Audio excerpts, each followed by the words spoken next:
Welcome back to the Sideways Stories of Wayside School, and today we are going to be reading about a little girl named Sherry.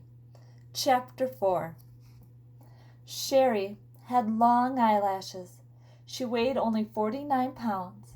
She always wore a big red and blue overcoat with a hood. The overcoat weighed 35 pounds.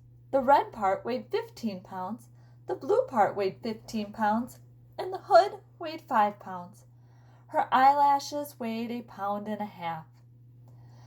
She sat next to the window in Mrs. Jules's class. She spent a lot of time staring out of the window. Mrs. Jules didn't mind. Mrs. Jules said that a lot of people learn best when they stare out a window. Sherry often fell asleep in class. Mrs. Jules didn't mind that either. She said that a lot of people do their best learning when they are asleep.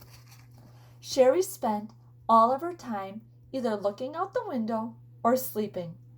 Mrs. Jules thought she was the best student in the class. One afternoon, it was very hot. All of the windows were open, yet Sherry still wore her red and blue overcoat. The heat made her very tired. Mrs. Jules was teaching arithmetic. Sherry pulled the hood up over her face, buried herself in her coat, and went to sleep. "Mrs. Jules," said Kathy, "Sherry is asleep." "That's good," said Mrs. Jules. "She must be learning something." Mrs. Jules continued with the lesson. Sherry began to snore. "Mrs. Jules, Sherry is snoring," said Kathy. "Yes, I can hear her," said Mrs. Jules. "She must be learning an awful lot today. I wish the rest of you could be like her." Sherry began to toss and turn. She flopped over on her top of her desk. Then she rolled over the other top of Kathy's desk. Then she rolled back the other way. Kathy screamed. Sherry rolled out the window. She was still sound asleep. As you know, Mrs. Jules's class is on the 30th story of Wayside School, so Sherry had a long way to go. After she had fallen 10 stories, Sherry woke up. She looked around. She was confused. She wasn't in Mrs. Jules's class, and she wasn't at home in her bed. She couldn't figure out where she was.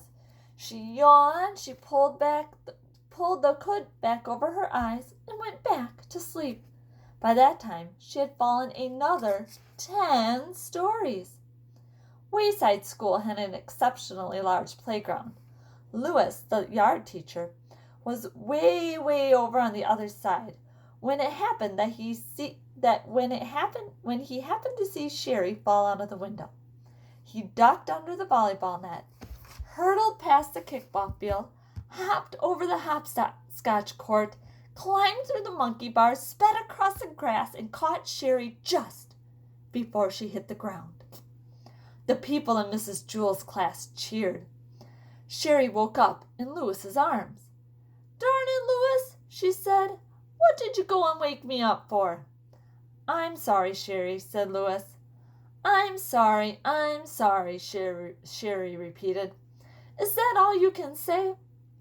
I was having a wonderful dream until you woke me up. You're always bothering me, Lewis. I can't stand it." She laughed and hugged him around the neck.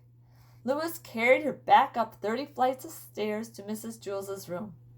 That evening, when Sherry went to bed, she was unable to fall asleep. She just wasn't tired.